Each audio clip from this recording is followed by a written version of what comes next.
A very good evening to all brothers and sisters in the Dhamma. So we will start our today's class. Today is 25th November 2021, Thursday class. So tonight we have a new participant. I think she is Sister Loretta from Singapore. Her name is Lin Yap. So Pocheng, you can get to know her too. She is also from Singapore. So she has been following us for quite a while, but recently only she said she wants to join in, about time to join in the sharing. So let us welcome Sister Lin or Sister Loretta from Singapore. And as usual, we will be having our Pre-Puja. Let us compose our mind, develop the faith, Sada, Virya. Then mindfully we shall chant the Puja chanting. Our Puja chanting is slightly different from others because we try to link the mind to the Theravada tradition. So what we do is we will start with a salutation to our teacher, original teacher, Namo Pansi Sikya Moni Pho, Sakyamuni Buddha first. Then after that, Kuan Yin, then all the other great beings. Then we continue with the Theravada tradition, so that the two tradition is make use of and recognize as one overall tradition. Okay.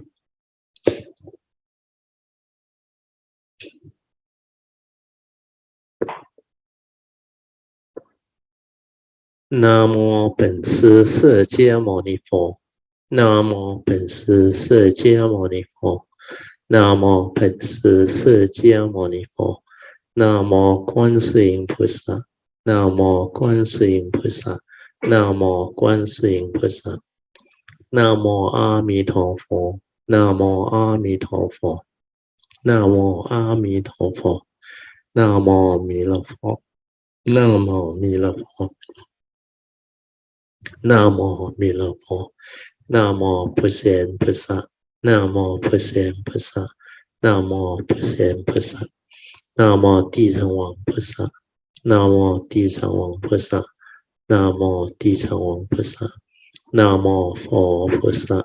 Namo 佛菩萨. Namo 佛菩萨. Arahang Sama Sambuddho Bhagava Buddhang Bhagavantang Abhivademi. Swakato Bhagavata Dhammo Dhammang Namasami. Supatipano Bhagavato Sāvaka Sangho Sanghang Namami.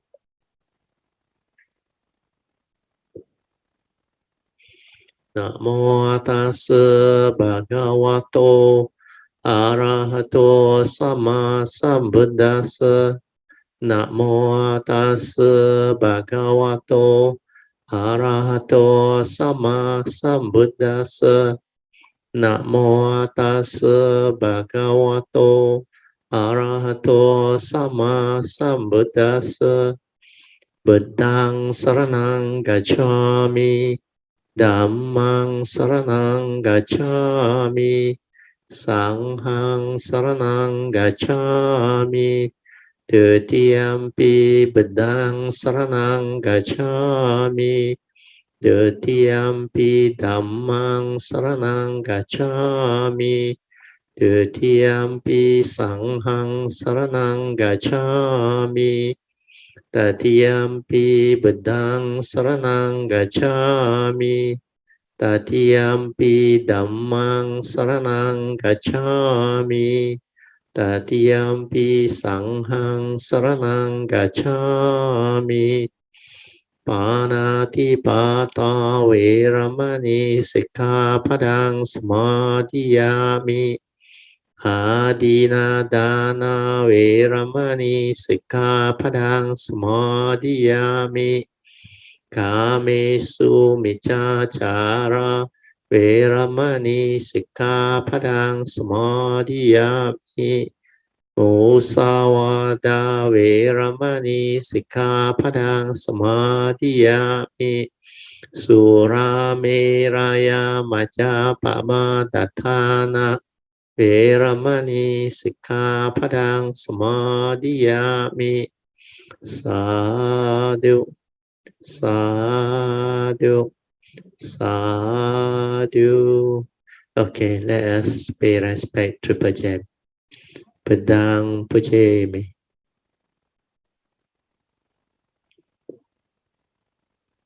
Dhammang Pujami. Sanghang Pujami. Okay, you all can be seated.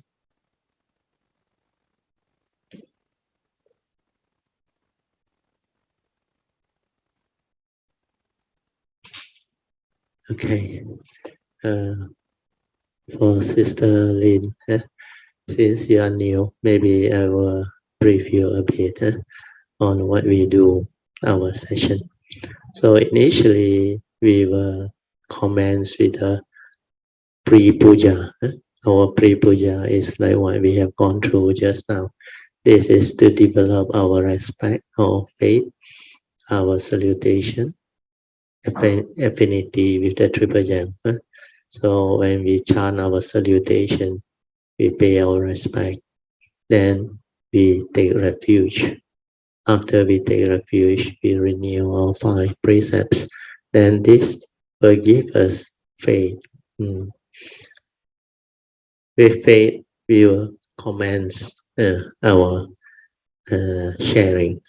But before, for Tuesday and Thursday class, we will normally have half an hour of awareness-based meditation. I will explain what awareness-based meditation is. Otherwise, you have to read up yourself on your own. You can go to our website, broteo.com, and you can find them. After the meditation, I will ring the bell 3 times. Upon hearing the bell, you can slowly, mindfully come out of the meditation. Then after that, we will do the invocation to the devas. We will chant the invocation.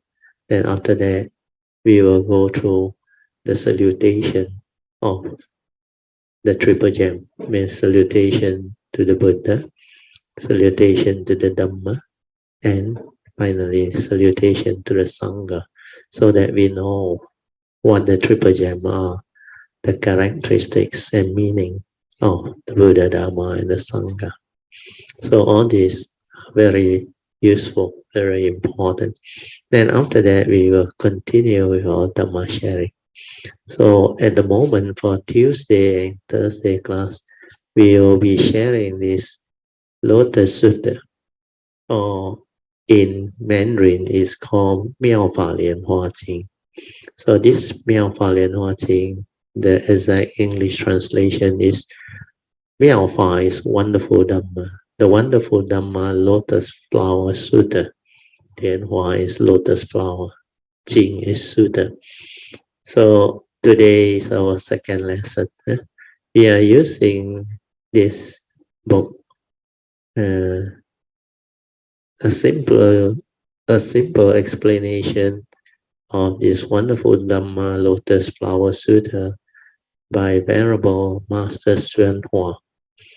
Master Hsuan is the abbot of City of 10,000 Buddhas, the famous city of 10,000 Buddha in the United States. He is also my refuge teacher, my whole family's refuge teacher. So like I explained the last session, which is our first class sharing. So far, I find his commentary very complete and very authentic. That's why we use them. Except for the Sutra Infinite Meaning, we use the other one by Tzu, the abbot of Tzu, Zhen Fa Hsuan. So basically, that is the gist of it. Then after we finish our sharing, we will normally have about 3 minutes of toilet break. You can go for your toilet break at that time. Then after the toilet break, when we come back, we may have a short sharing. It depends. If it's not much time left, then we will have our second session. Second session is meditation reporting, followed by whatever question that you may have.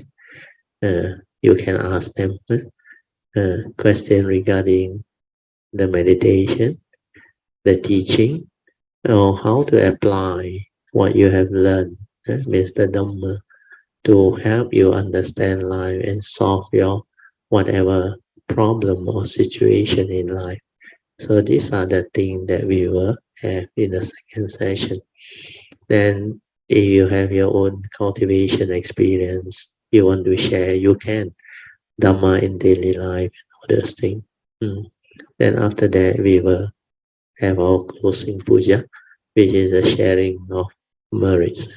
We rejoice, then we share merits. Then after that, we make the transfer of merits, etc., followed by the chanting of the blessing for the nation and the world. Then we also make aspiration by invoking power of merits for causes and conditions, for all kilometers, for all those who are involved, to walk the path of Dhamma, to avoid the foolish, meet up with the wise, so the enlightenment, Nibbana, can be realized as soon as possible. So basically, this is what we do. Then on Sunday is a separate session.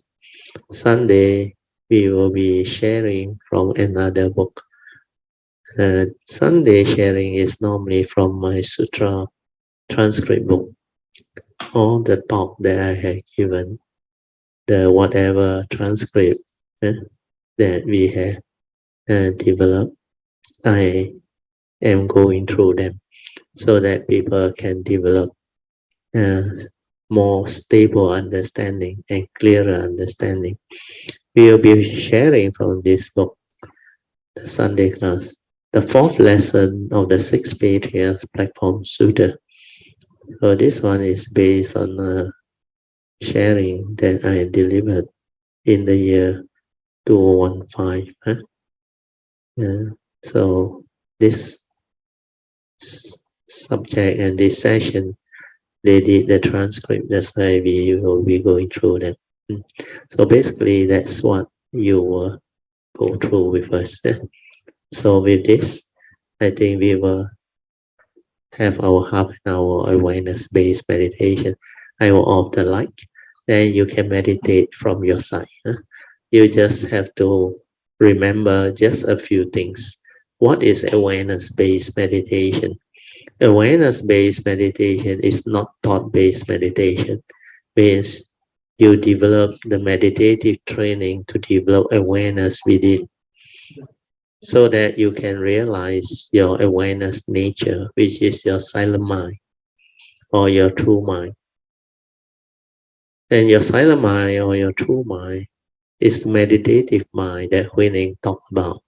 You must start from your self nature, which is without thought, Wu Nian. So to do this, you have to know the 4 support for awareness-based meditation. So if you do this, it will help you go into the meditative state very fast. You can bypass all the traditional teachings where they use method, technique, skillful means, and chanting to train the mind to be aware, to be mindful. Some who may not understand all this, instead they use the method or technique to focus, to concentrate, then you are not developing awareness-based meditation. You are doing concentration, focusing. Then the other thing is, when they receive the instruction to meditate, they verbalize the instruction. They note here, note there. And the doing is always by the thought process, which is reactive. So if your thought is active doing the so-called meditation, then that is not awareness-based meditation, that is thought-based meditation. So what you need to understand is the reason why these people have to do that is because they can't develop the meditative mind straight away. They have problem. Mainly because most of these people, they don't know what the teaching is all about. They don't know how to start the real cultivation. According to Sakyamuni Buddha, if you don't have the 5 spiritual faculties of Saddha, Virya, Sati, Samadhi, and Panya develop until very stable, then your mental hindrance, the opposite 5, which is sensual desire, ill will, sloth and torpor, restlessness of mind and doubt, they will surface. And when it surfaces, it will make you heedless. It will cause you to react to a lot of things.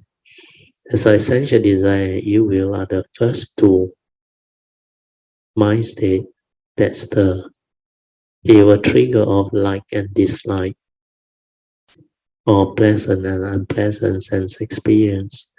So whenever you see something, hear something, smell something, taste something, or in the meditation, you feel sensation or whatever, then this like and dislike will always surface because it has become so habitual in you.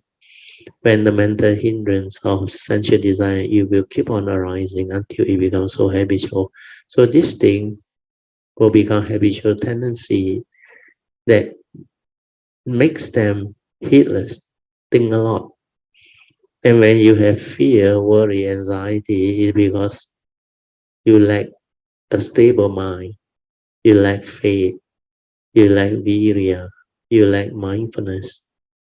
So when you cannot do anything with the mind that have problem, then this mind will develop what they call restlessness. So restlessness normally come about because you have a problem. It will lead to fear, worry, anxiety, the lack of peace. Then when you have doubt also is the same. So they are called mental hindrance because these are mind states that will hinder your mind from entering the meditative state of inner peace, inner calmness, and inner awareness. So they don't understand this. And because of that, whenever they want to meditate, the mental hindrance are there. That's why they cannot develop the meditative state. So instead, they need to anchor their mind to something. That's why they come up with method and technique or skillful means like chanting, etc. to do so that the mind can stay there. Or like anapanasati or rising, falling, the noting and all those things, or chanting and all those things. So these are skillful means that they develop initially to anchor the mind so that the mind can develop mindfulness. But some people doesn't understand. Instead of developing mindfulness, they think meditation is to concentrate and focus the mind. That's why they go and do the focusing, the concentration, the kasina, everything, the 48 object of meditation. So all this will lead to confusion if you don't have clear understanding. Whereas the true sati or mindfulness meditation is to develop awareness within, to silence your mind. When your mind has the spiritual faculty, the mental hindrance will cease. then you are automatically in the meditative state.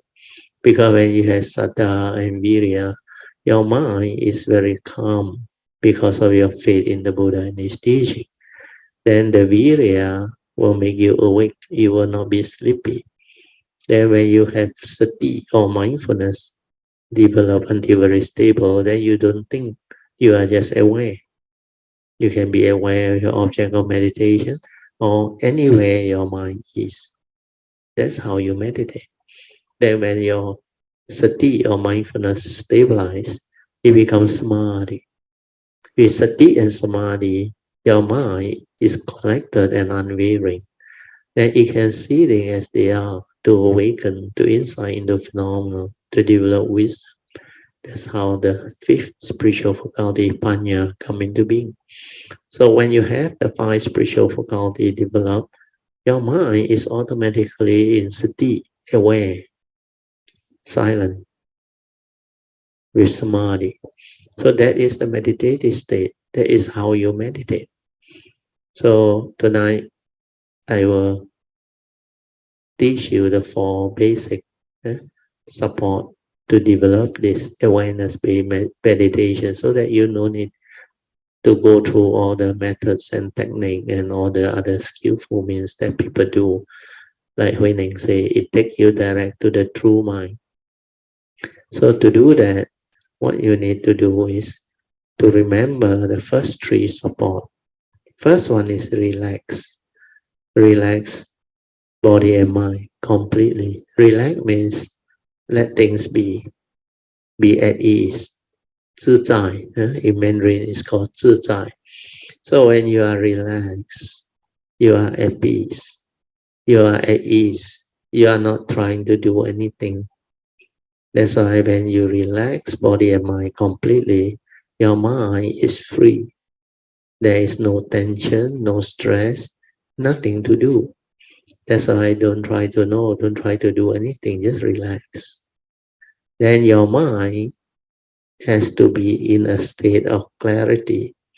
That's why the second support is maintain awareness. When you are aware, there is no thought, no thinking. Without thought, you are already aware. So don't try to think, don't try to do anything, don't try to know, don't try to verbalize. Just relax and maintain awareness. When you do that, your mind settles down very fast. Then whatever mental hindrance that you have earlier on, they will slow down, slow down, slow down. Your sankara activity will slow down. Then if you relax and maintain awareness, whatever arises, let it arise. Do not resist, do not oppose, do not do anything, just let it arise. And because you do not feed it with any more thought or mental energy, then this thing will slowly cease. Then when the sankara activity slow down and cease, you will realize your true mind, your silent mind, your awareness nature within, stabilize it.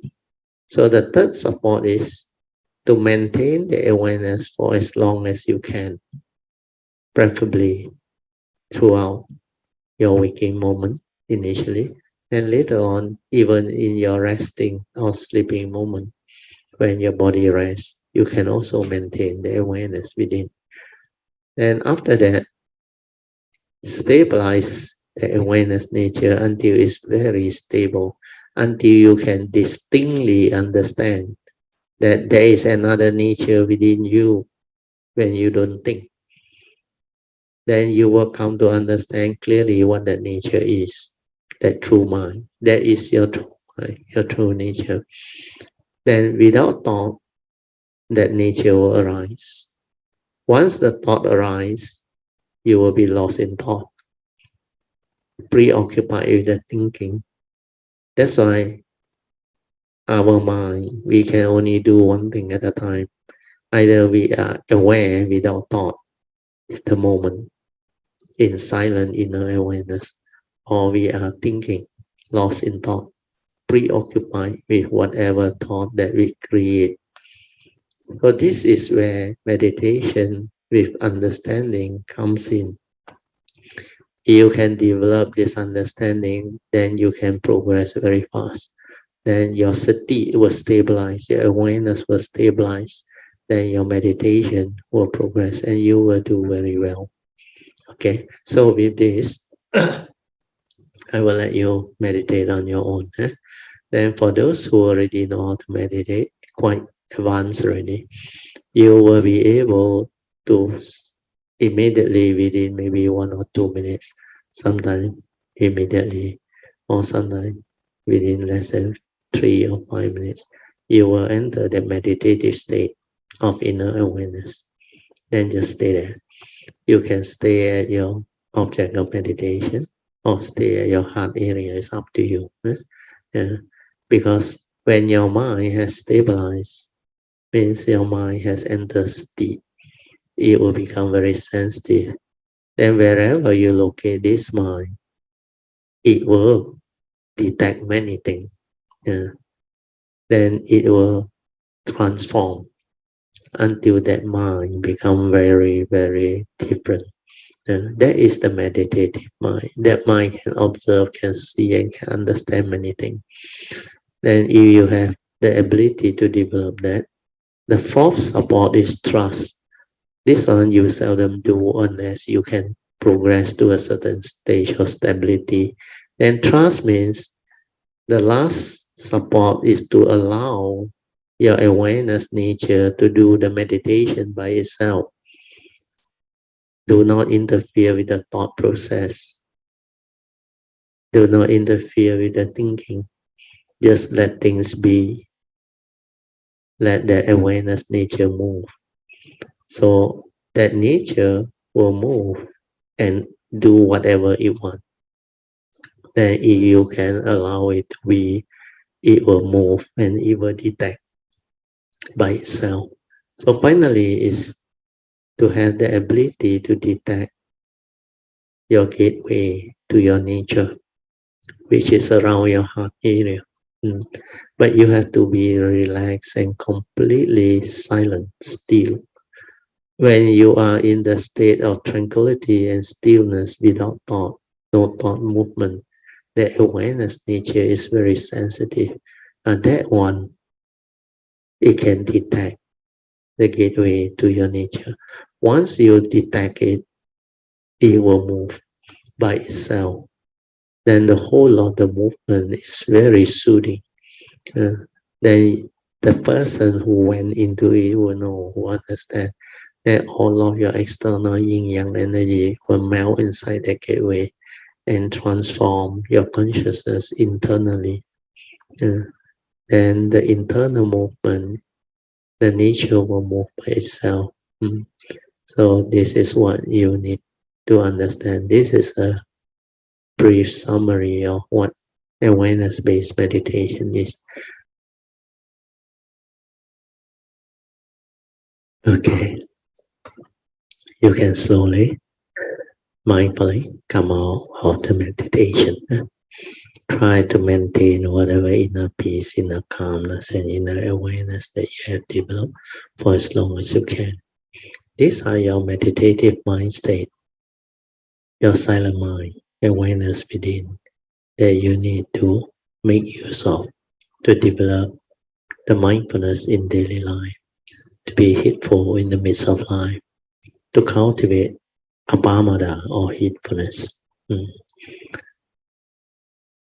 Then apart from that, what you need is a religious routine, a daily religious routine, to make sure that you are heedful throughout the day, cultivating the mindfulness, the awareness, and developing the training, listening to Dhamma, contemplate, reflect, and do your religious routine, your morning chanting, evening chanting, or sometimes it can be when you wake up, you can read metta or chant, renew your precept, take refuge, pay respect, cultivate affinity with Triple Gem, with the higher beings.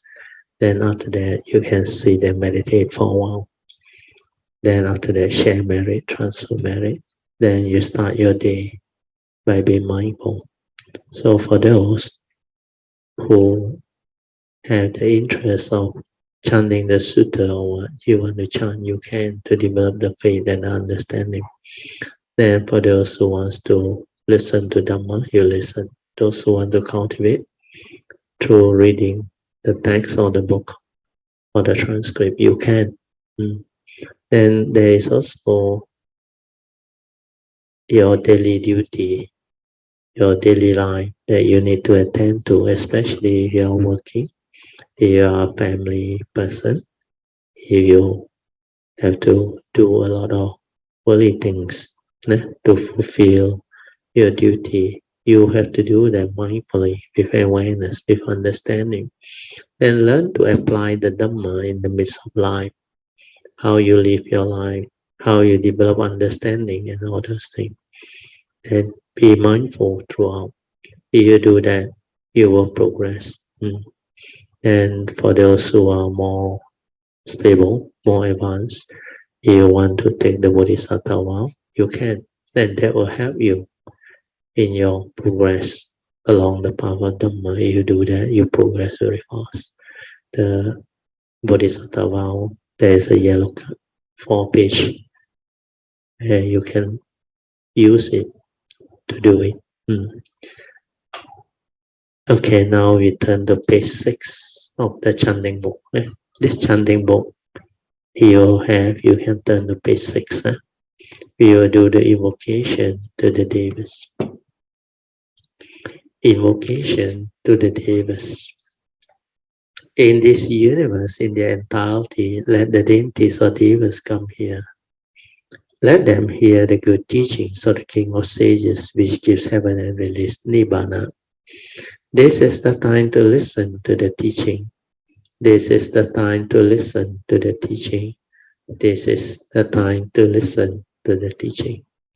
Samanta Chakavalisu Atra Gachantu Devata Saddhammang Muni Rajasa Sunantu Sakamokadang Dhammasvanan Kalo Ayang Badanta Dhammasvanan Kalo Ayang Badanta Dhammasvanan Kalo Ayang Badanta Namo Tassa Bhagavato Arahato Sama Sambuddhassa Namo Tassa Bhagavato Arahato Sama Sambuddhassa Namo Tassa Bhagavato Arahato Sama Sambuddhassa Iti peso bhagava arahang sama sambuddho Vijacharana sampano sugato lokavidu Anuttaro purisa dhammasarati satta deva manusanang buddho bhagavati Swakato Bhagavata Dhammo Sanditiko Akaliko Ehipaseko Opanayiko Pajatang Veditabo Vinohiti Supatipano Bhagavato Saukasangho Ujupatipano Bhagavato Saukasangho Nyayapatipano Bhagavato Saukasangho Samicipatipano Bhagavato Saukasangho Yadidang Chatari Purisa Yogani Atta Purisa Pugala Esa Bhagavato Saukasangho Ahuneyo pahuneyo dakineyo anjali karaneyo anutarang punyang ketang lokasati. Sadhu, sadhu, sadhu. Okay, you all can be seated. Then we shall continue from where we stop. You follow the soft copy via page 5 of the introduction. If you have the hard copy or the book copy, you can turn to page 8. We are at volume 1, introduction, page 8. Okay. The Buddha lived for the purpose of speaking the Dharma Flower Sutra, and we are now able to hear it. We should give rise to great joy. We should consider how rare it is. Think it over.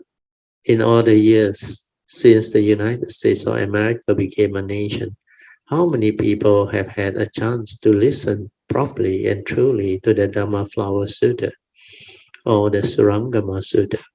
No one. Some may have read translation, but to only read them is to be like an ant nibbling at a watermelon. So this is the analogy. The ant runs around and around, nibbling here and there, but never get to taste the fruit. Those who read Sutra on their own are like the ants nibbling at the melon. The melon is sweet, but no matter how long the ant runs around on the outside, it has no way of getting into the fruits and taste its flavor. Now we have, as it were, opened the melon. We are like ants that can now taste the fruit inside. So this is just an analogy here, but please do not get Master Hsuan wrong. It doesn't mean that you read the sutta, you cannot get any teaching out of it or any understanding out of it. It depends. It depends on your ability to understand, your past cultivation, and your parami and all those things. If you are the one that has your past cultivation and gifted in your ability to receive truth and Dhamma, then by reading the sutta or sometimes hearing the sutta spoken by somebody is enough, like winning just one stanza. The mind must have no dwelling. He awakened to the way, and he received profound awakening.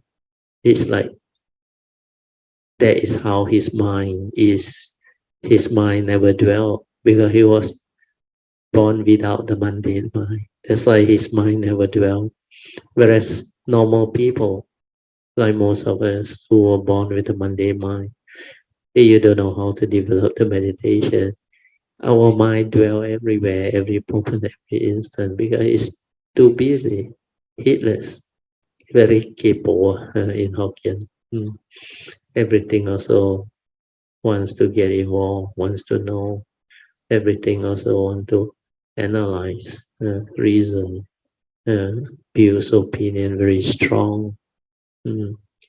Then very active in wanting to be right. So all this will give rise to problem. So that one, just make a note. I read on. According to the 5 flavors analogy, we have seen the raw milk, coagulated milk, curdled milk, and butter used to represent the first 4 teaching periods, respectively. The 5th period, the Dhamma Flower Nirvana period, is likened to clarified butter, the finest and most subtle of taste. The teachings of the Dhamma Flower Sutra is like the wonderful taste of clarified butter, the world's most delicious flavor. Nothing tastes better. So these are analogies. Now, as we open the Dhamma Flower Sutra, we can each find out for ourselves just what the flavor is. During the 5th period, both the Dharma Flower and the Nirvana Sutta were spoken. So this Nirvana Sutta also very useful because it speaks about what Nibbana is. And also the Mahaparinibbana Sutta, they are all related to this teaching. The Dhamma Flower Sutta took 8 years to teach, and the Nirvana Sutta took only 1 day and 1 night. The aim of the Buddha was to ask the Dhamma Flower, to speak the Dhamma Flower Sutta. It is said to be purely perfect because it is the pure perfect teaching and is not mixed with the storehouse, pervasive, or separate teaching. It is only the perfect teaching. Thus, in Buddhism, the Dhamma Flower Sutta is the most important sutta. Students of Buddha Dharma who have not read, recite,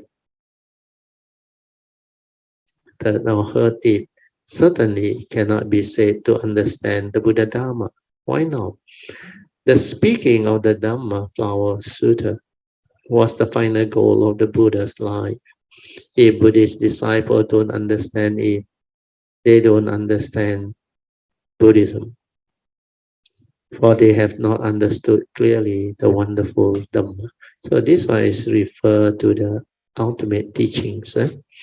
The Dhamma Flower is like the blazing sun at midday, shining on all the mountain, river, forests, and plants. The hills and valleys all receive this universal illumination. In the Dhamma Flower assembly, all are said to be destined for Buddhahood. So you can have the good roots to be present at the Dhamma Flower assembly. It seems almost all of them are destined for Buddhahood. Then in the 2nd chapter of this Lotus Sutra, the Buddha said, this one you must listen. This one is a very, very unique truth that the Buddha actually spoke. Sometimes when you travel overseas or when you are in your home country or hometown cultivating, it is very useful that you develop faith. Wherever you go, whether temple or shrine or whatever, you must pay respect, develop the humility, the salutation, then have gratitude towards the Buddha, the Dhamma, the Sangha. Cultivate affinity with Triple Gem. These are very useful, very important. So here is stated by the Buddha under chapter 2 of this Lotus Sutra. He said, if people, even with scattered thought, means you are not trained in awareness-based meditation, means your thought is scattered. You are not composed, you are not heedful, you are not aware, means your awareness is not stable. You think a lot. Even if people with scattered thought enter stupas or temple and just recite but once, homage to the Buddha, means you chant the salutation to the Buddha, then they will all realize the Buddha way, means the teaching, the truth. See, that sutta actually able to tell you if you develop this faith, you actually can find the way. So in this verse, Sakyamuni Buddha gave us all a prediction of Buddhahood. So here he said there is possibility of becoming Sammasambuddha, but you all will definitely realize the Buddha way, saying he doesn't need to be single-minded. If with a scattered mind he goes into a Buddhist pagoda or temple and recite only once, homage to thee, the Buddha, the fully enlightened one, like what we chant. Namo tassa bhagavato arahato samma sambuddhassa. Homage to thee, the blessed one, the worthy one, and the fully enlightened one. And you pay respect. Or in the Mahayana tradition is 那么本师释迦牟尼佛. So once you do that, then it will develop the affinity. So it is mentioned, it is for certain that he will find the Buddha's way and become a Buddha. Or perhaps a person merely raise his hand in salute. Although this is not a very respectful gesture, if one waves his hand or merely nod his head, he will also accomplish Buddhahood. Those who bow to the Buddha and recite the Buddha's name will certainly become Buddhas too. You may think if one who merely raises his hand or nods his head with a scattered mind is certain to become a Buddha, then the merits and virtue accrue from my sincere worship must indeed be great. So this is indeed true. Huh? So, but Master Hsuan said, do not hold such arrogant thought. Although it is true that such people will become Buddhas, those who understand the Buddha Dhamma must add sincerity to their sincerity and respect to all respect, and respect to their respect, and vigorously pursue their study of the Buddha Dhamma. Do not be self-satisfied and think, if someone who merely nods his head with a scattered mind will become Buddha, well, then I don't need to cultivate in order to become Buddha. Don't have such self-arrogant thought. Of the four teaching, the four periods, storehouse period, pervasive period, separate and perfect teaching, the Dharma Flower is the perfect teaching. These four are called the four types of teachings. There are also four methods of teaching. They subdivide the 8 teaching into 4 types of teaching. Then after that, they move on to the 4 methods of teaching. They call it the sudden teaching, the gradual teaching, the secret teaching, and the unfixed teaching. Together, there are 8 teachings. The 4 types of teachings are like type of medicine, and the 4 methods of teaching are like instruction on how the medicine is to be prescribed or administered. It is not enough merely to have the medicine and know it will cure the disease or illness. The medicine must be prescribed and administered correctly. After it has been administered, the illness will be gone, vanish. Now I will discuss the 8 teachings, starting with the 4 method teaching. So first one is the sudden teaching. What is meant by sudden teaching? Sudden teaching means becoming a Buddha instantly. There is no need to wait. One immediately becomes a Buddha. Living beings who have roots in the sudden teaching instantaneously become enlightened. Sudden means very fast or spontaneous. The 6 patriarchs taught the sudden teaching. So 6 patriarch teaching take you direct to your true mind. That's why his hallmark is, the 3 hallmarks of Huineng's teaching is, you must start from the self nature, the first hallmark of no thought, Wu Nian. Then you move on to the second hallmark of no mark. No mark means Wu Xiang.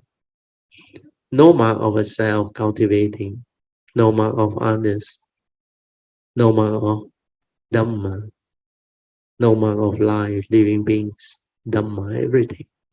So when you cultivate from the true mind, the true nature, there is no mark at all. But you cultivate from the mundane mind, from the thinking mind, then there will be a lot of marks everywhere.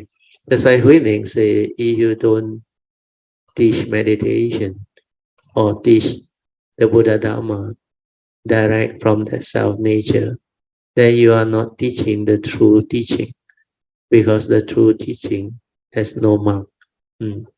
Then finally, when your mundane mind collapses, you can also develop the third hallmark of Huining. The third hallmark of Huining is to develop the mind that has no dwelling. So the mind that has no thought, the mind that has developed the wisdom to realize no mark, and finally the mind that doesn't dwell. That's like Wu Nian, Wu Xiang, Wu Zhu. So this three is the southern teaching.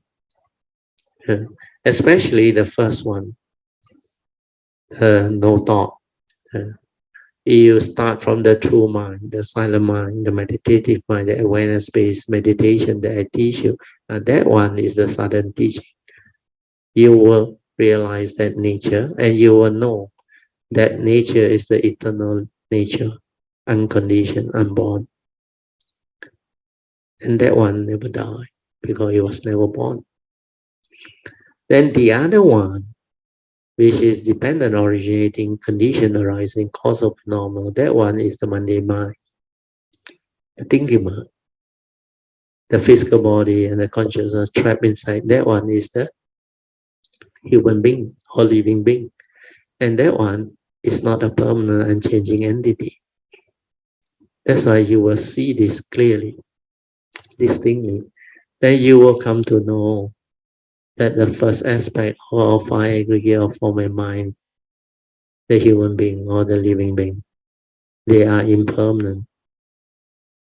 If you attach and cling, leads to suffering. And because it's impermanent, there is no self. That's why it's anatta, non-self, and empty nature of existence. So it is subject to the universal characteristics of anicca, dukkha, and anatta.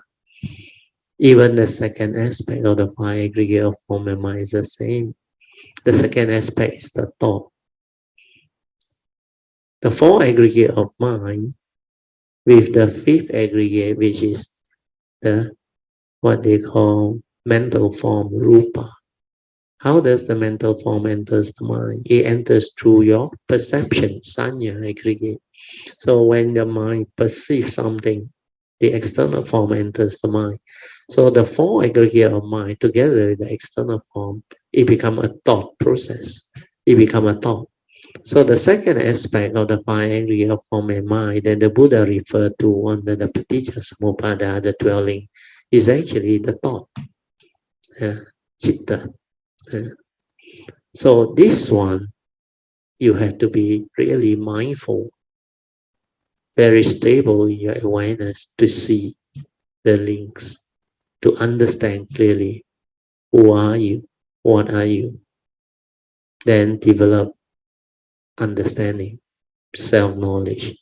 Then you observe using your true mind, your silent mind, your meditative mind.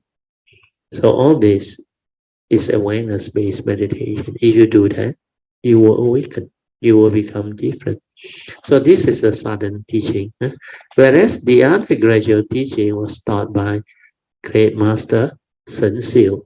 Shen Xiu is the actually chief disciple of the fifth patriarch Hongren. But because Huining's case was a very special one, so Shen Xiu was given the chance to write a poem to show that he is worthy of the patriarchship, but he failed. In fact, he was given two chances. After the first poem, the fifth patriarch talked to him. He said, "You are at the gate of enlightenment, but you have not gone in.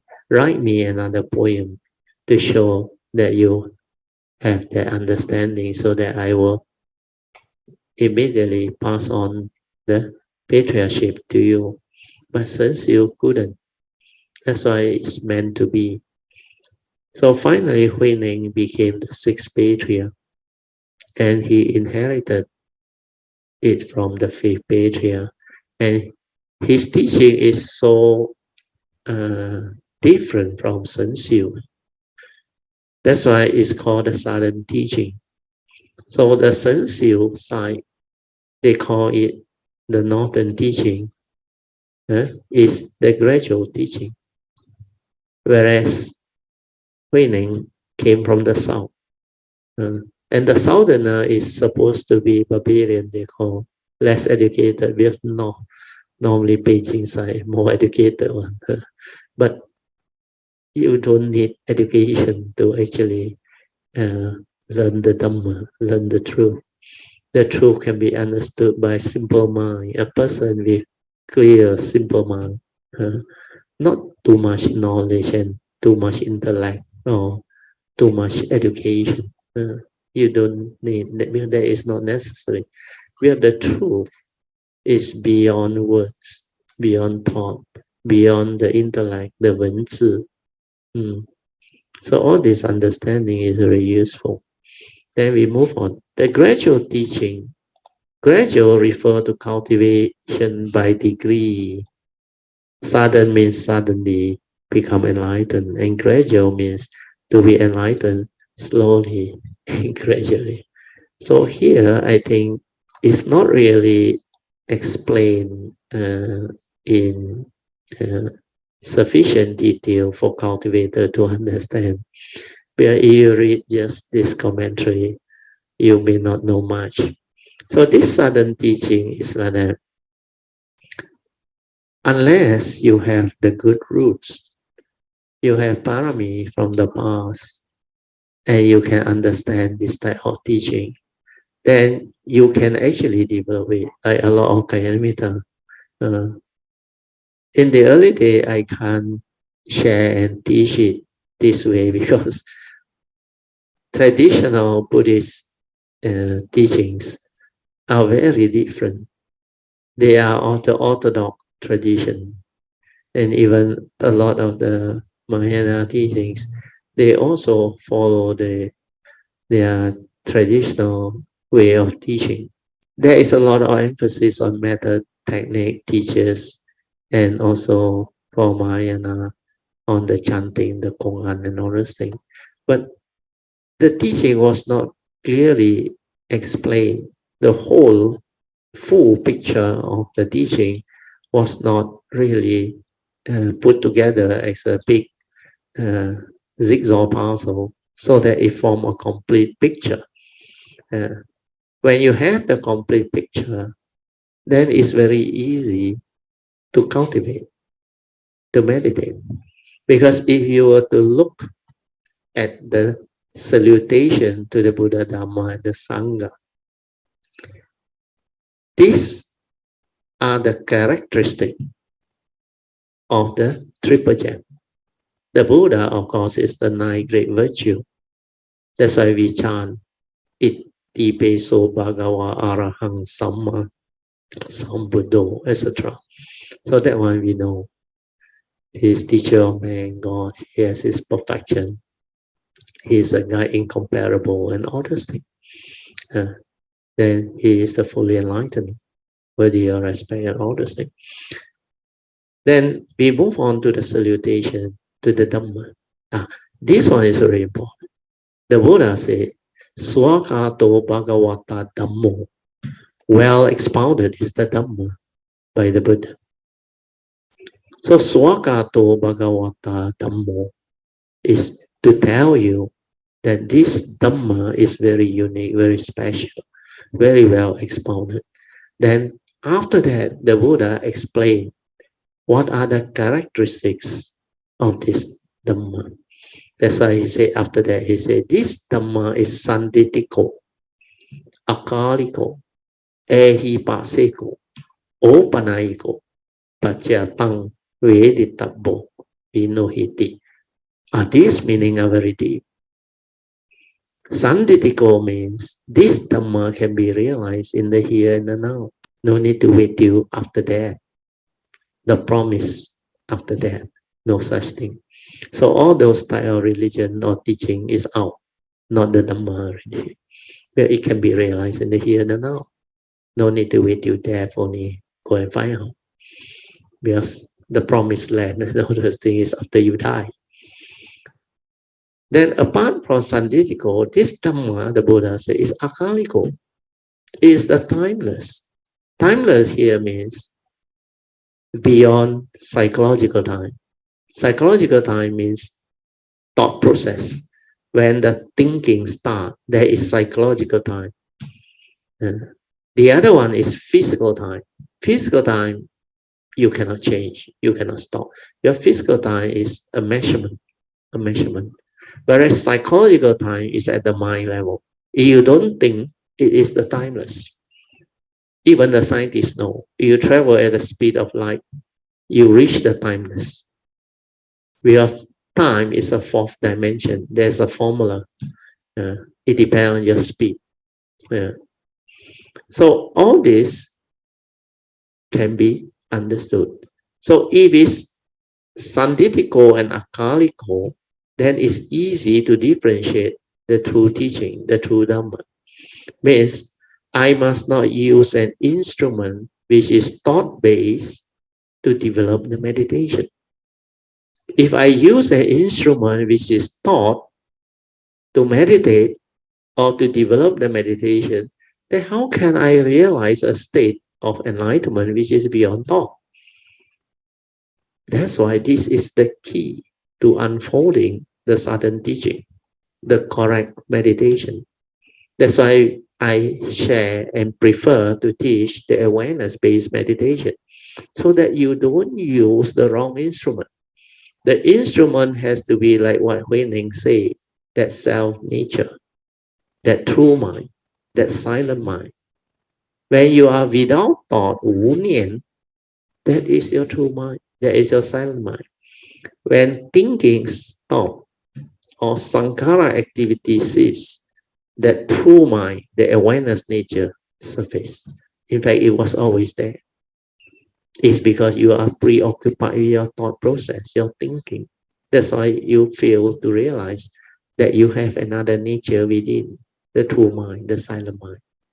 And meditation is to realize that, to stabilize that, and to use that to cultivate, to observe. That's why, with that understanding, you will know why Huining's teaching is called the southern teaching. So once you stabilize the awareness, and from there, because there is no thought involved, no duality, nothing, it's just away. The spiritual faculties are there. And there is your true mind. Its characteristic is tranquility, stillness, fully away. That's why it's heedful. So that true mind is so different. No restlessness, no agitation, no doubt, nothing. Unless you use the thought that has the content of consciousness born of wrong view, wrong understanding. Then thought being an instrument that is limited, how can it realize the Dhamma or the enlightenment that is beyond thought? That's why it's not from the thought. When you cultivate, the enlightenment is an awakening, a realization. It's not using thought to think. No amount of thinking can awaken you. Contemplation is different. Contemplation is not the thinking part. It's to reflect, to contemplate, to recollect mindfully through a creative mind state. That's why it's different. So when you come to meditation, you need sati, mindfulness, awareness, nothing else. So this one is very important. Then after that, of course, we have the third one.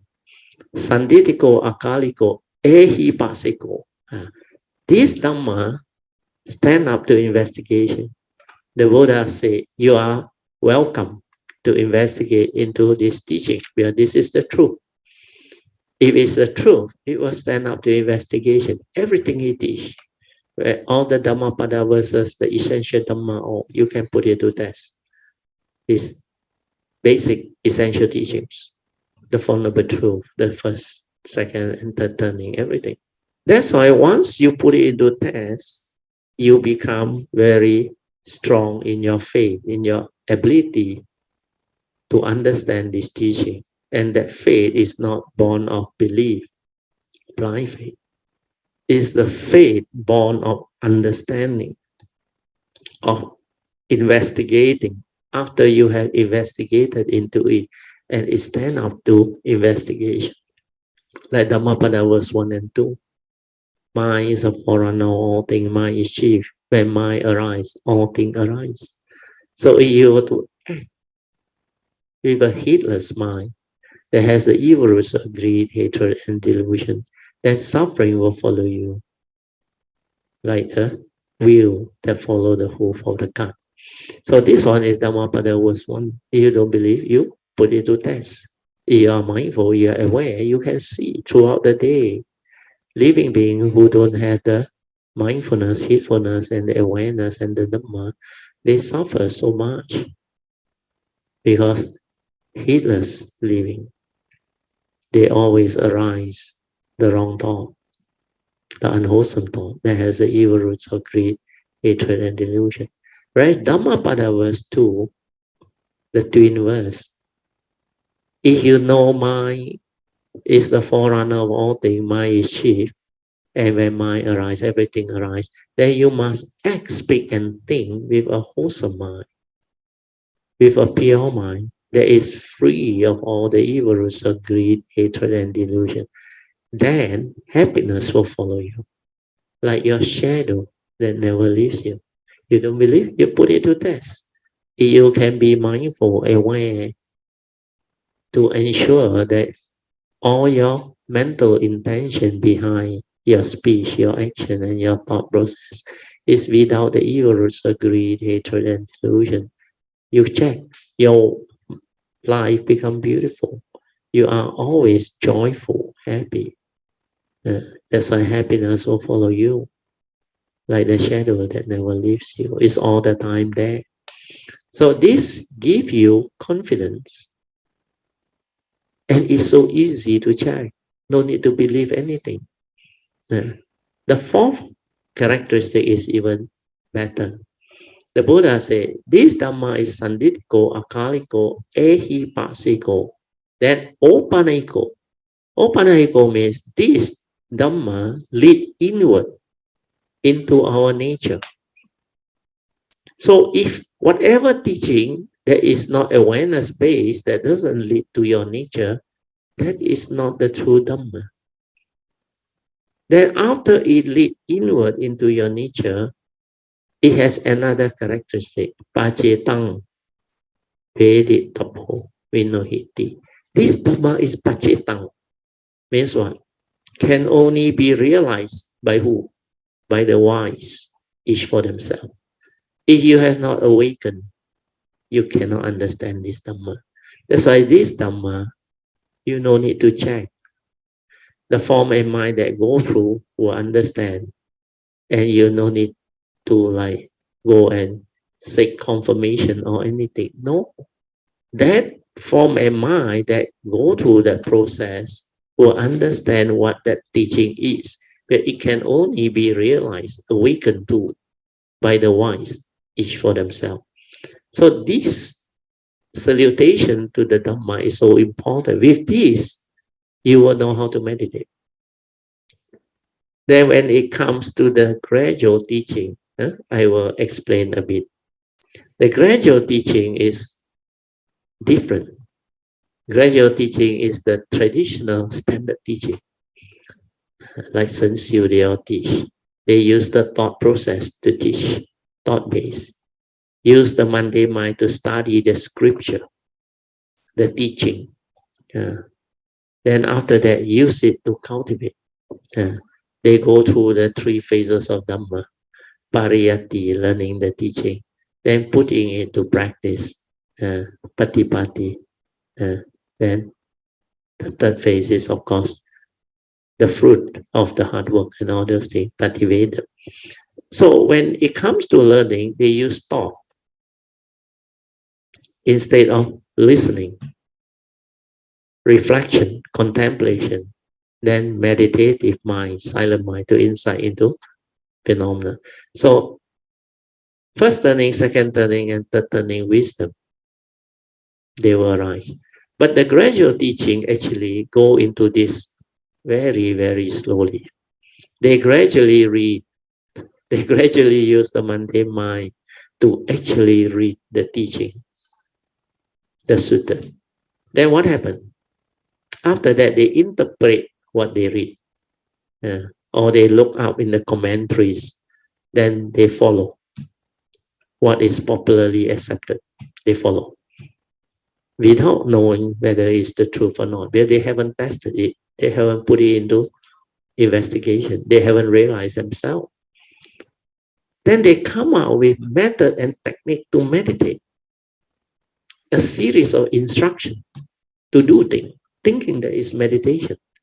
That has nothing to do with meditation. Not knowing that they have problem with developing the meditative mind. That's why they need method and technique to anchor the mind, to fix the mind so that it don't become heedless. It don't wander off and think a lot. So all this they don't know. So the gradual teaching actually wastes a lot of time, can cause a lot of deviation, detour. They say you can actually lose a lot of time, waste a lot of time. Yeah. So if you are not careful, if you don't understand all this, most people have to start off with gradual teaching.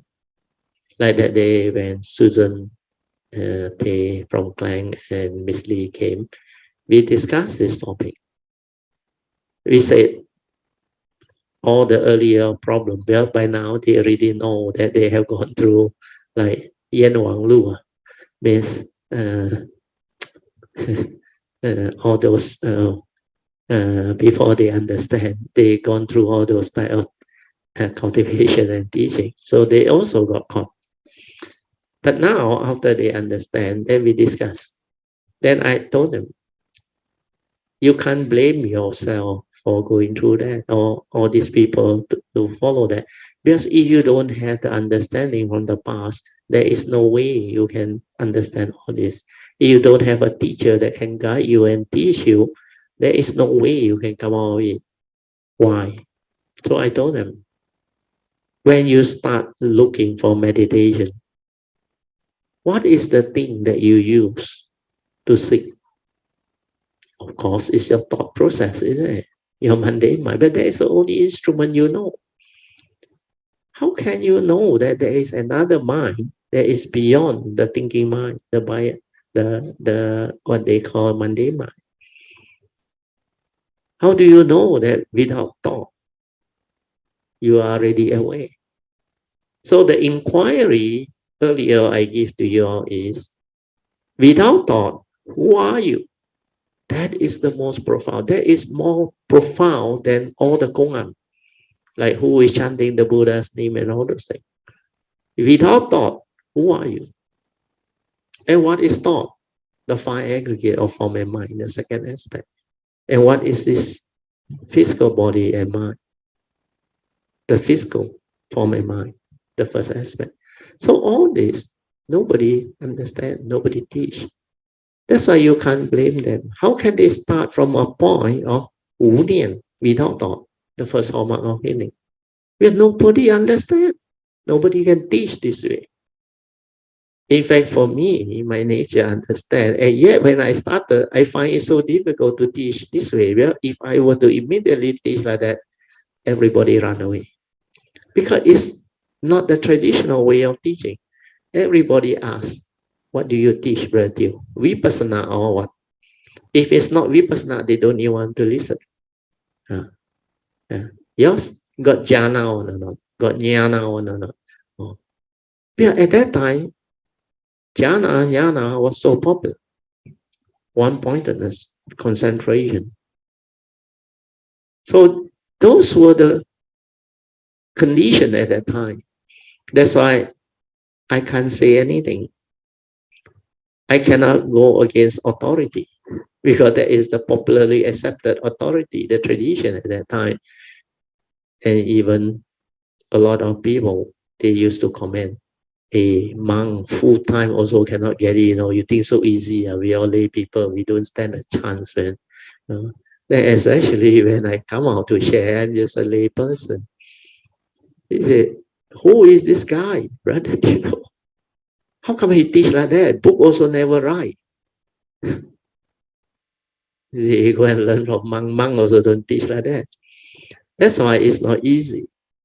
But now that I have explained all this, with this understanding, you look at it, it's very clear cut, isn't it? Very easy to understand, isn't it? If you go back the old way, you're wasting your time. You are being gullible. You don't know what is meditation. And you simply do without understanding. And that is gullible. That is delusion, heedless. So all this, today's explanation is very good. Okay? So with this, I stop here. Stop at gradual teaching. We will continue with our second session. Good evening, Rachel. Yeah, yes. And all Kalamitas. Yeah, we Rachel, can hear you. Yes. Okay. Maybe I would like to share a bit of my cultivation so far. Sadhu. Yes, very good. For the past few weeks, my cultivation has been up and down. Okay. And, how to say? Because I'm now staying in Penang. You're back in Penang. Okay, okay. Yeah. Circumstances is a bit different. So I don't have the total space to myself. Certain Correct. things are a bit restricted, especially my religious routine. For the past few weeks, when I hear Brother, I think about 2 weeks ago, when I heard Brother saying about the word determination. Brother, it really spurs me to go back to what I have been cultivating. Sadhu. That is very important. I really see the importance of the Dharma. And, the mind that makes that determination. And how it can help us. Yes, so, it will drive you. It will give you the impetus, the virya. Yes. Because that faith is the one that come out with the understanding and the determination follow. Then the virya will drive you and you will cultivate. And that itself is the triggering of spiritual faculty. Then when your determination is strong, you will do your cultivation. Then sati, samadhi will follow. And then the 5 spiritual faculty come in and you will progress. That's why you have done it before. You will know. Sadhu. So what did you do after that? Bertil, before we started the Lotus Sutra, before even Chin Hao put up the link, one day this thought just come to my mind. I want to learn to paint the lotus flower. Wow, sadhu, sadhu. And then I asked myself, very strange. Why do you suddenly think of that? Then I just laughed. I said, never mind. When I go back KL, I can do the painting. When Chin Hao posted a few days later, when Chin Hao posted the Lotus Sutra link, the wonderful. My heart stirs. My heart stirs. Wow, sadhu, sadhu. Means it activate your nature again. That's why it's very beautiful. As usual, the tears come. Then all those movements will come. That's why all this is actually opening up your nature. And that one is from your past. You are slowly going in and connect back to your past. Then after that, you will start to understand many more things. Then your cultivation will become very different again. Like how you have progressed over the past few months through your own sharing and description. It's so different. Now your understanding is so different. Every time I share, you can follow already. Not like before. Yes. And after I saw the Lotus Sutra, because being English educated, of course we've heard of Lotus Sutra. But I don't really know what it's about. So most people don't understand. I go and Google it, and then I go to Wikipedia, and then the summary of what the Lotus Sutra is about. Yes. A summary of all the different chapters. When I read that, wow! I said, a lot of joy. I must learn. I must learn, Rachel. this teaching is the highest teaching of the Mahayanas. The Mahayana teaching, these are the highest teaching. The other two is the Mahayana also, but Pure Land teaching. But this one is the traditional Mahayana teaching. The threefold Lotus Sutra. Fa Hua San Pu Jing. So the first four is the Sutra of Infinite Meaning, Wu Liang Yi Jing. Then after that, we have 3 chapters inside there. So this Sutra of Infinite Meaning, Wu Liang Yi Jing, is very important for cultivating the Bodhisattva way. Where the first chapter talk about virtue of great beings, of great Bodhisattvas, Mahasattvas. All the great beings, they have very unique virtue. That's why we have gone through. Then chapter 2 is on how to teach the proclamation of Dhamma. You have to have extensive understanding, exposure. That's why you need the Bodhisattva vow to come back, continuously come back. Then after that, to understand the 10 merits that the Bodhisattva can develop. And all these 10 merits are inconceivable because they are so powerful. They have so much power to transform living beings. Then after that, only we go to the second fold, which is this Lotus Sutra, 妙法莲华经, the wonderful Dhamma Lotus Sutra. 妙法 is wonderful Dhamma. Lotus is, 莲华 is Lotus Flower Sutra. So under this Sutra, there are 28 chapters. The Buddha teach very elaborate and detailed sharing of all the teaching that he has taught over the 5 periods, where they break it down into 8 types of teachings. So the first 4 are the 4-fold teaching. Then they got the 4 techniques or methods that they administer or apply or use. That's why they categorize them as methods of teaching. So all this, they actually take off. Then after that, in between, they also explain how all the various periods of teaching comes about and why the Buddha teach in this way. Where these are the skillful means that the Buddha has to actually apply. Different period, different requirement. So they have to gradually bring the provisional teaching out until finally they are ready to receive the ultimate teaching. Because the first period, hardly anybody understand what he teach.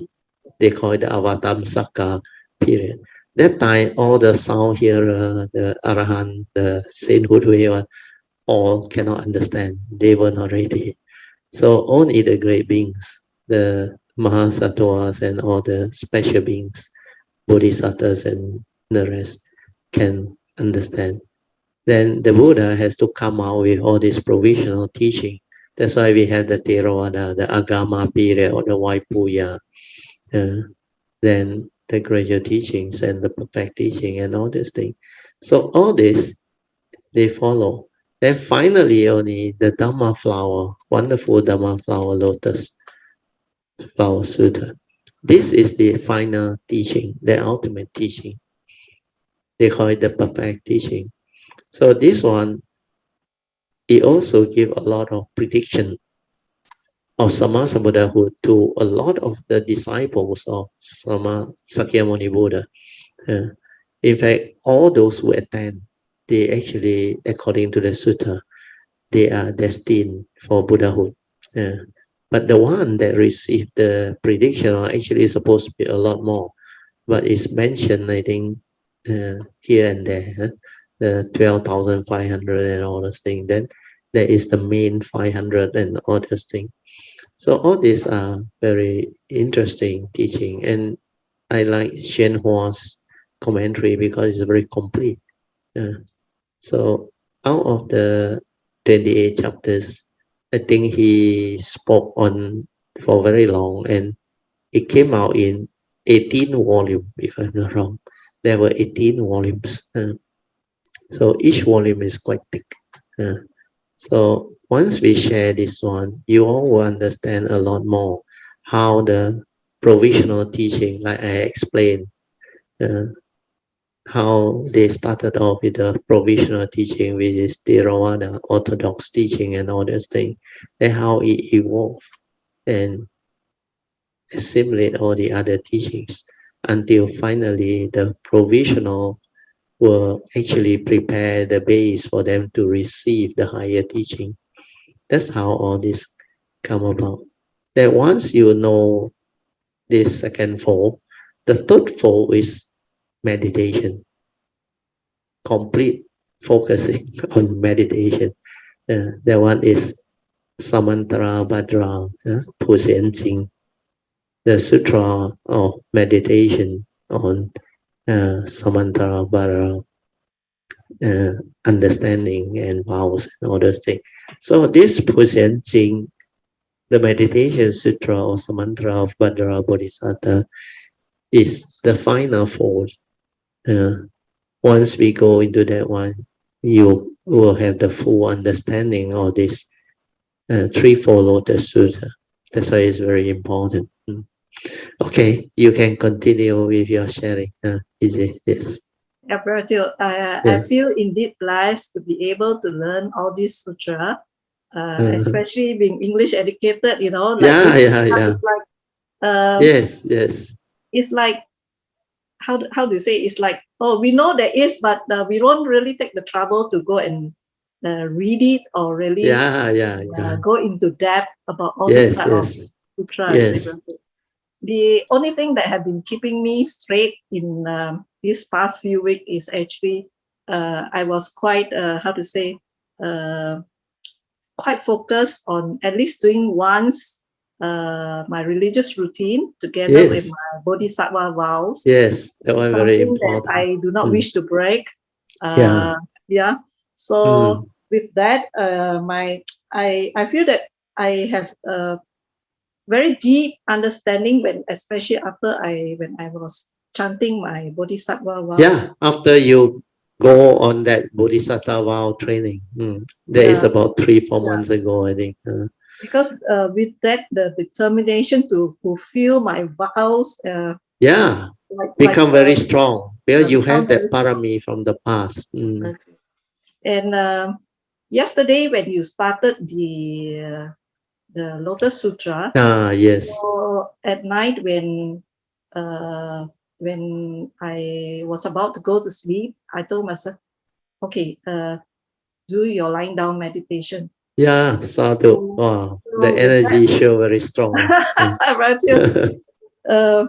When it doesn't take me that long, surprisingly, brother, I had not been able to do it for so many weeks, you know. Yeah, then suddenly after that sharing, it go in because your nature move again, stir inside, already preparing you. Then that time you meditate, you become very different. Just a short while after I did my meditation, I know that it is very deep, but it's gone so deep that it's so quiet. Wow, sadhu. And then suddenly I feel that like my heart, there's something stirring. And I feel that there's like an opening, Bratil. Oh, sadhu. Very good. It's like something like opening, and then after that I have this feeling that lots and lots of Lotus Sutra as lotus flower flowing into the sadhu. Yeah. It's like endless, Bratil. Endless. Correct. Wow, sadhu. Sadhu. Yeah. Means your past is slowly trying to come out already. Because these are all inside your nature. When your nature develop this ability, then it will connect you. And this one is like last time Pojing mentioned. It's like they call it. It's like a channel open up. Then the yin and yang energy all will melt inside. Then you will flow in. So for your case, it's because of your joy and your I should say this Lotus Sutra, actually you have been in the past looking for it. And now, this life, you have the condition. That's why it's like unending type of lotus flowing through. And that joy will actually develop that type of meditative understanding and training. And it's very, very different. That's why this type of cultivation, normal people cannot do. Because without the faith, without the understanding, and without the determination, the vow, you cannot even understand what is going on, what is possible. That's why we are indeed very blessed this era, and our Kayamita grouping and force is very strong, is very unique. That's why, like you said just now, you should feel like very blessed, being English educated, yet you can understand this Mahayana teaching. In fact, I can tell you, even Chinese educator cannot understand. And very few people can teach this type of Mahayana Sutta teaching. Well, these are sutra for enlightened being. You don't have the enlightenment, you cannot understand what this sutta is. It's not an intellectual thing.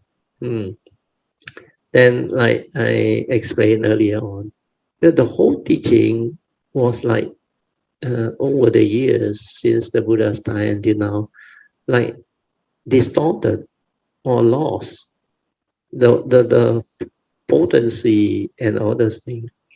Of course, whatever that is preserved is still there, like the Theravada tradition, the Pali chanting are still very authentic. But the understanding of it, the interpretation of it is no longer there. That's why you need someone who understands to put it out into a full picture, like a big jigsaw puzzle, lay it out for you to see clearly so that you can link it. It's one teaching. It's not isolated teaching. And this teaching need a lot of understanding because it's wisdom-based teaching.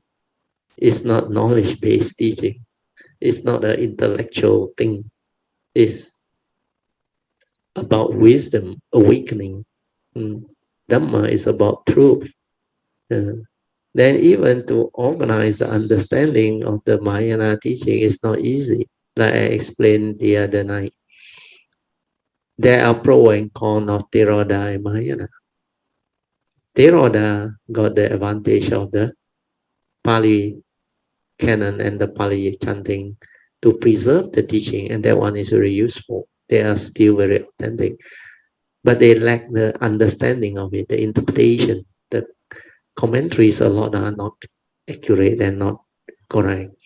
Then the worst is over the years, it has deteriorated, become what it is today with method, technique, thought-based meditation and teaching. And they divide into so many of these divisions.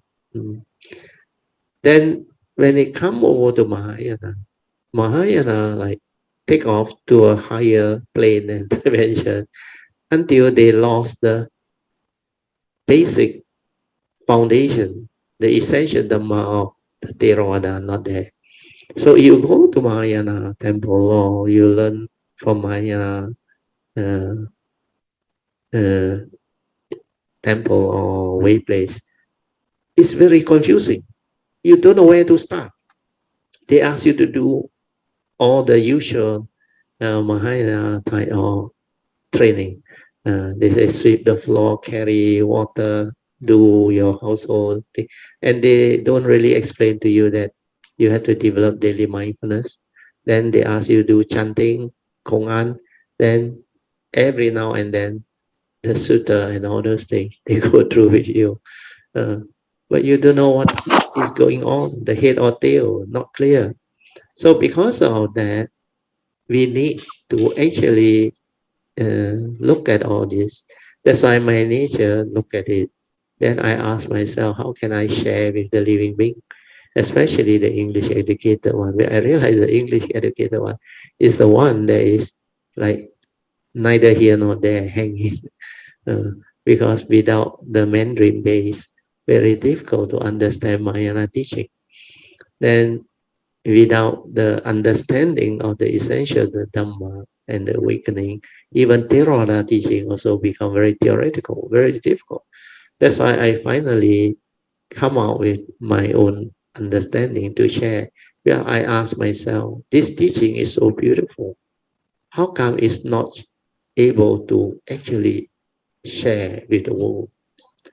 Because like the seminar book paper that I wrote is so beautiful, and yet the world cannot understand. That's why that seminar book, the summary is very good. Then when it comes to actual cultivation, it's a lot more. That's why now the website, everything with the explanation, with the sharing, with the YouTube sharing and all things, it has become very different. So now a lot of cultivator who wants the real understanding of the teaching, they can refer to this website and all the printed PDF file, e-book and all those things, they are available. Then it's like so much easier compared to last time. But now, because of the progress of civilization and the ability of all this modern media to help to actually record all this is something very useful. If people know how to screen, search, and look, then it will help them. But don't worry, cultivator of the way will find you. Finally, they will find it. Because when they listen, they will know it. Because when it's pointed out so clearly, black and white, also you cannot understand, means too bad. If you still want to comment whether you follow sutta or you don't follow sutta, then it's very difficult. Because what is a sutta? Discourse of the Buddha. But how you interpret the sutta is more important. If you truly understand the sutta, you will have a shock of your life. It's so different from what you think. Yeah, it's not about the thought and the knowledge. Sutta has its teaching very deep, and not all the recorded sutta have the correct commentaries. So you base on commentary or based on your own limited understanding or viewpoint, and you comment, is very dangerous. My advice is cultivate, develop mindfulness first, so that you understand what is being shared by people who really have the understanding. Otherwise, you cannot understand. You think you understand from your whatever knowledge, but the reality is completely different. That's why sometimes if like that day, Chin Hao, I think he showed me, where somebody think it's a fair comment, we are based on his understanding. So according to him is my explanation on awareness and consciousness. I don't know how he put it. So he mentioned about not according to sutta. So I told him, how never mind, let things be. Not important, because why do we want to be right? Our sharing is not about right and wrong. It's about helping people to have alternative understanding. If you find it suitable, helpful, use it. If you think it's not according to what you want, not according to sutta, then also let it be. Just like I used to say, we respect each other's understanding, no right, no wrong. So the best way is to cultivate ourselves and to find out. But if we don't cultivate, we may not understand what people say. Then we cannot just too eager to right and wrong, to comment or what. Then we do those things. But the world is the world. So we have to accept that it's bound to happen. That's why I told you now, we don't have to do anything, just let things be. Because it's not about right and wrong, it's about sharing. The sincere intent to share. Once you share, it has nothing to do with my nature. Whether you agree, you don't agree, or you accept or not, is not important. More important is how it can benefit living beings. Okay, PG, sorry to detour so much. You can continue. Okay, very true. Yeah. So I will continue with what I experienced during the silent meditation. Okay. As I described earlier, when during the flow of the endless flow of the lotus Yes. flower, Yeah. then those words of Nirodha and Magga came out. Wow, sadhu. Very, very good. Sadhu. Nirodha is cessation. Magga is the path. Even word, the third word was I think emptiness, and then there's sadhu. another word, but I didn't bother to really remember. Never mind. No need to remember. Yeah, because I just stay with the moment and Yes. just let things be lah. Allow the nature to move. Allow that thing to manifest. That's why a lot of things will happen. So it's not from the thought, it's from the nature come out. That it show it to you, let you understand. That's why this style of meditation is so different from the nature it come out. Sadhu. And after that, I can after this incident, it's like it becomes silent again, and for quite a long time, Baratil. Yeah, you will go into that nature, the very subtle, refined awareness nature. You will go deeper and deeper. Yeah, I can know that it's much different this time. Yeah, which you haven't experienced before. It will take you in. And then gradually you can feel a shift, and then I start to feel that I'm coming out again. Yeah. Sadhu. Then you come back to normal awareness or consciousness. Awareness and consciousness. Very good. Unless you go into all this type of meditation, your nature, you can never understand the true mind, the true nature. But there are so much to experience and to realize inside that, because it has its movement, the unconditioned and all those things. And this one is so different from the mundane mind. But this one is about that nature, that true nature, the awareness nature. And as you develop wisdom more and more, the vibration become more and more fine. As it become more and more fine, a lot of things happen. Then later on, when it reach the fineness to the level where your mundane mind also cannot stand, then it will collapse. But it will take a while. That one won't be so fast. Then before it collapses, you will know a lot of things will happen on your forehead. Then when it happens, you will realize the big difference. How come last time you can't see? Now suddenly everything like the cloud all dispersed. Like the whole mundane mind collapse, no more. I use the word collapse, really collapse, and the whole consciousness like drop off. The whole, that mundane mind consciousness, that very gross one. Of course, no sound. Then after that, that nature shine forth, the supramundane nature shine forth. Then I was like, for 4 or 5 days, I remember, so amazing. Wow, how come that nature like that one? Everything is still the same, no? But last time, how come I cannot see so clearly? Now, suddenly that nature shine forth, everything becomes so pristine, so clear. The characteristic of nature is everywhere, every instant, every moment. How come last time I cannot see? That's why I always say, for those who see, they always see. So this Dhamma is very beautiful. I used to share this after that. I said, truth is everywhere, in the midst of life and nature. Why can't you see? For those who see, they always see, because their nature, their true mind is always there. That is the third hallmark of winning. When the mind has already no more mundane mind, it doesn't dwell anymore. The supramundane mind is the pure awareness that shine forth. with the wisdom and the understanding.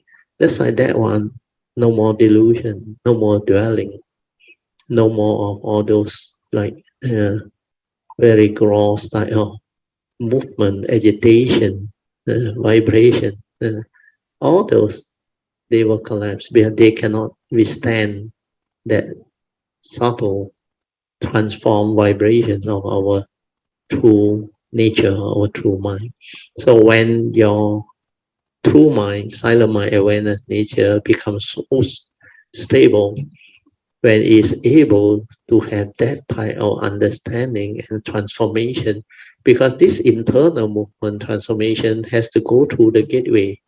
We call it, some call it the lotus, the gateway to go in. Because our heart there is like a lotus, the flower. It's just like an analogy. When all that chakra and nadi open up, it's like your heart is fully open. Then during that time, the awareness nature shine forth. Like its surface. There's no more of the mundane mind to obstruct or obscure or create those movements. No more. The whole thing like gone. That's why it's very beautiful. So sadhu to you, huh? Yeah, Bharatiya, that really makes me more determined to to really learn the Dharma and put into practice what I've been learning so far. Of course, with the Bodhisattva vows, of course, I also make my aspirations. I hope I'm not too ambitious with that. No, there is no such thing. There are other great beings that even go further, much further the extent. Yours is already quite good, quite unique. But there are some who actually go a lot further, like Amitabha Buddha, the whole last time. Or like even Puxian, the vows are fantastic. And they really do it until their nature become very different. Very good, Sadhu. Yeah, Bharatiya. Maybe I talk about a different subject that can today, because when I saw something in the newspaper, it sort of hit me. Okay. There are so many people who are suffering, Bharatiya. As we take our Bodhisattva vows, we can see that one of our you can feel vows, them. One of our vows is to help liberate sentient beings. So sentient beings. Course, with that, that's why we cultivate virtue, blessings, and of course wisdom. In order to be able to help sentient beings. To do that work. Okay. I saw this article that apparently there's a young man who came from Kuala Lumpur, and he drove through to the second bridge, and he jumped into the sea. He committed suicide. And up to today, they couldn't find his body. It was in the papers, actually. They couldn't find his body, and I was thinking, my God, how would the family be able to accept all this? There will be no closure until the body is found. In that way, I was thinking, see how much sentient beings suffer without the Dhamma. Yes, very true. And whatever leads this young man to do what he do, I can understand it is spiritual, because I can relate to it, because there's one time in my life when I did contemplate suicide, Bharatiya. It's a very sensitive subject, and a lot of people cannot go through that, because this is a sign of the mind that has undergone depression. When it has this depression, suicidal thought arise. That's why the mundane mind without Dhamma is actually full of affliction. That's why the second vow of the Bodhisattva is very important. We vow to endure and severe all affliction. You can do that means you already perfected that parami of renunciation. You can renounce everything already. Then if you can do that, endure and severe all affliction, means you can help people already. No matter what affliction they go through, what suffering they go through, you have the understanding. That's why this work need all the vows to support us, and they are very beautiful. And the third vow is to cultivate the perfection or wisdom, to realize the perfection of wisdom. Then, of course, the last of the 4 Bodhisattva vow is to vow to perfect the 10 perfection, to become Sammasambuddha. So that one will take longer. So all these vows are very important. And when we determine strongly, plant the seed of Bodhi to go this way, that is the driving force. And that one, I think you must have done it very strongly in the past. Otherwise, this life you cannot connect to such details so fast. That's why I say, don't underestimate the individual's past. When the time comes, people move very fast. You may not expect what happened, but when it happens, it will happen. That's why a lot of people don't understand what I say. I say, for you to be born during this sasana, to meet with the true Dhamma, is by no means an accident or a chance. It is your parami. You all must have great parami. Otherwise, you cannot be here doing all these things. Then when you become serious, like your case and a few Kayamita, when you determine and go all out, and when you really connect, you move very fast. Then you recall your past. Then you will know what this is. Then you will continue to progress. And that type of progress is no more regression on all the way upward, because it's so different. That's why a lot of these things can happen. But be patient. Have these 3 things. Faith. Faith is very important. The faith. Then the second one is sincerity, to go this way. Then finally is perseverance. That's why patient endurance with wisdom, perseverance. Then nikama, renunciation. If we can have this ability to renounce all things, then we will be able to do this work successfully. Of course, it will include affirmation, adithan, and all those things. Like your case, the determination, you're very strong in your mind state. You have that character, which is very strong, and you apply it correctly, like what you do recently. It's going to be a great advantage to you, and it will propel your nature to move. So very good, Sadhu. Easy. Rachel, I now seeing it, I know that I have the blessings, the guidance, and the protection of the great beings, Rachel. Yes. You know, you can feel it on. The what I want to talk about is what I said earlier. When the night that I had suicide thoughts, that was because of okay, I just tell I'm a cancer survivor. Okay. I'm a cancer survivor, so after 2 operations, it's still not clear. Okay. So I had to go for either a third operation or chemo. Okay. Radiation and all that. And I was very upset, Brazil. Yeah, that was many years back, huh? 20 over years ago. Yeah, must be a long time ago. Yeah. That's why. Yeah, I was very young then. I was very young then, Brazil. And before you really when I was come into contact with the Dhamma, Yeah. And when I was driving back, Brazil, I had this thought to end it all, you know.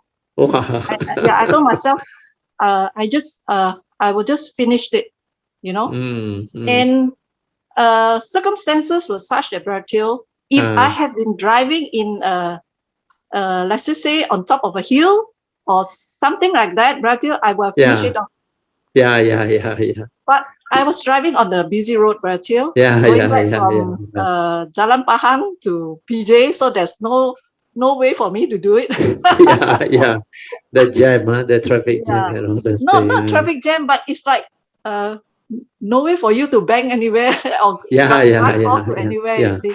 Don't have the dangerous curvature or route. That's why, Brazil, I said that something must have protected me then. Protected your form and mind. It's just like after the short while, these thoughts just went off, Brazil. Yeah. It is, you see, I'm not even depressed or whatever. It's just that it's the spur of the moment, Brazil. Yeah. It's the karmic thing. It will surface because there is condition, there is surface. Then if you are protected, then nothing will happen. That's why a lot of this thing about karma, people don't understand.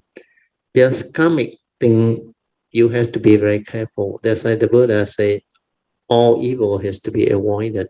So if we can do that, then you will not have all this.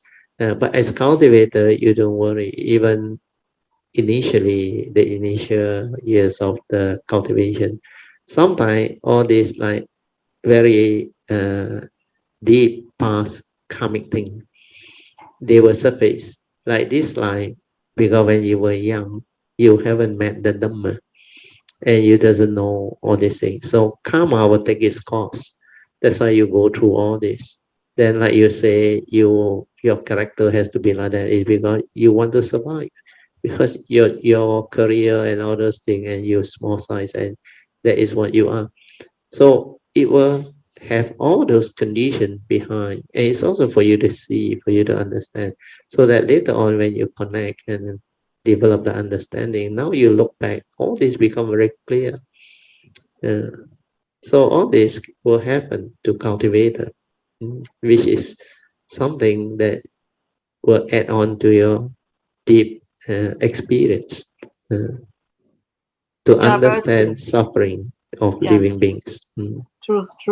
As we learn the Dhamma and understand the Dhamma, whatever difficulties we go through, we now see with different eyes, completely different. And we can take it much better. And more forgiving to others, and especially to ourselves. Yes. We are very hard on ourselves, and we think that whatever we do is so bad and so evil. But like you say, at that time, because we are so heedless, we don't understand, right? Correct. The Dhamma hasn't arisen. It's the normal way to survive. And, correct. And we do what we did.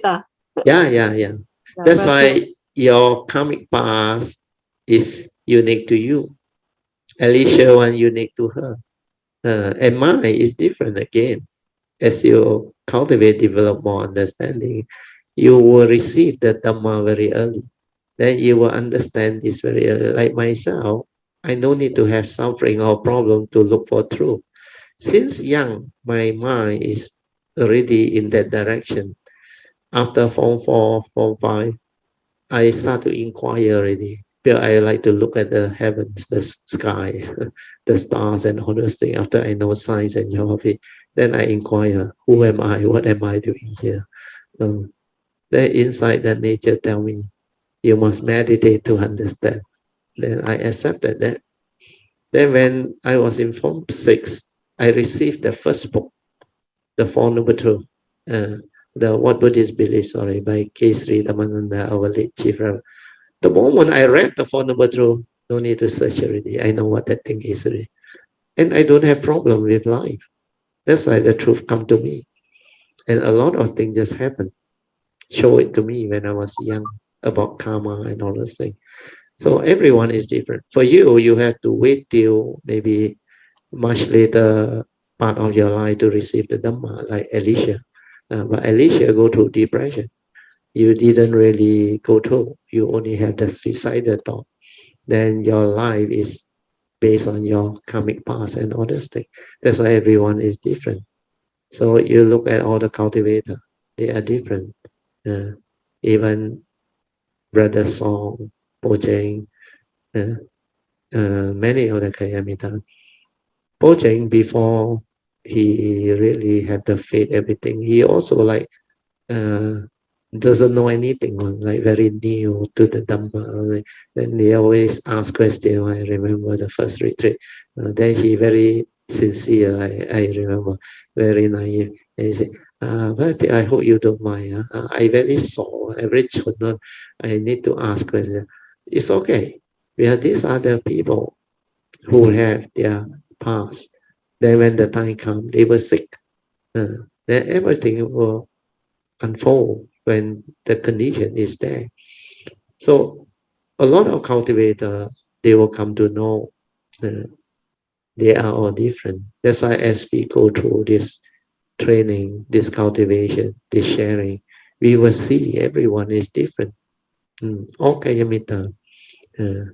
You look at the way Hsuan, Mi Fong, even Jin Hao, they all, Tammy, Manyan, everybody, even LC, they all, even Jupolian. So very different. Everyone is so different. I think you can relate more to Jupolian, where you are quite closer to you. Yeah, virtual. That's why I want to tell her. Yeah. Put in more effort. Don't play some more. Yeah, be steadfast in your learning. Yeah. And just do it, Yeah. If at this life, in this life, if we the window so is there. We really must really take it. Go all out. Yeah, go all out for it. Just put maybe 1 or 2 years into it and see how it unfolds for you. Yes. The blessings of the triple gems, if you ask for it, it will really bless and guide you to do That's what why needs to the be done in this Bodhisattva lifetime. vow, we chant that one, we seek that one. The great beings blessing, protection and guidance, and we cultivate affinity with great beings. That one is going to help a lot. A lot of people don't understand. That's why I put that into my miscellaneous vow and I share it with all of you. That's why it's very important. The Bodhisattva vow and the way, the miscellaneous vow, all this. That's why that yellow card is priceless, I tell you. That one, how teach you how to break karmic obstructions, then how to take the vow and how to actually develop all the right view, the right understanding, then cultivate affinity with the great beings, the triple gem, all those things. So all these are very unique Dhamma. Yeah, Brazil, because I must really thank Jupolian because she's the one who brought me to Brazil's class. Yeah, I remember. Yes. For that, I'm very thankful, and I can only wish that she has the same opportunities to learn the Dhamma quickly. Because of that parami, she will. It's like it taught the lure. Then later on, people taught it. That is her parami. That's why sometimes you help people, you may think it's just like, nothing special or nothing fantastic. But don't underestimate all this, because you will never know how it turned out. Like Chipotle in your case. No, it turned out you connect and you have the understanding, then you will have a lot of gratitude. Then he actually brought somebody who has the potential to go this way to actually come into contact with the Dhamma again. Of course, also your past karmic condition and everything. But it is all this that actually trigger that in the future, when she is lost again, people will bring her back because of what she has done for you. And a lot of the things that Kayamita do, now you may not know. Actually, all the sharing, all the whatever mutual, they call, like as Kayamita, we are very sincere. We support, motivate, and help each other. And sometimes we give counsel, we encourage, we motivate.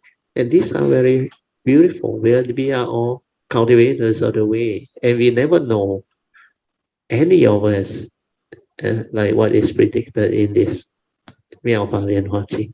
Every of you are potential Buddhas. Samasa Buddha, you have the way. So it can happen. And when it happens, you like have a shock of your life. Oh, you actually last time we were Kayamita, we were Dhamma friends together. Wow, now that guy or she has become Samasa Buddha. So all these are possible. There's nothing shocking about it. So a lot of these things, as you cultivate, you will know. That's why I always hint to you all. Later on, when you connect, when you come to know who you are, what your nature is, you will get a shock of your life. That who you have encountered, what type of beings have you encountered? The Kayamitas and all those things. You will never believe all these things. And this is this special window, this life. That's why it's very good. Wow, Sadhu, Biji, very good. You created a lot of good conditions for all this understanding and sharing. Yeah, Brother, with this, I will end my sharing. Thank you so much. I would like to express my gratitude to you, Brother, and Mrs. Teo, for all the guidance. The guidance and so much more, Brother. The kindness and the patience that you have on the meters. Also, all the Kayamita who has made this possible, like Hsuan, Chinhao, they all.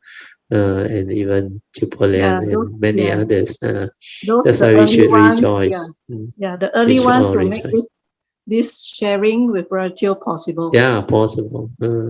Especially Yun Chan. Yun Chan invited me to come out. With this, I will say yes. Okay, let us rejoice with the good condition and the sharing. Sadhu, sadhu. Sadhu. Very good. Tonight sharing very good. So this one, you all must go and listen to it again. You will have a lot of people.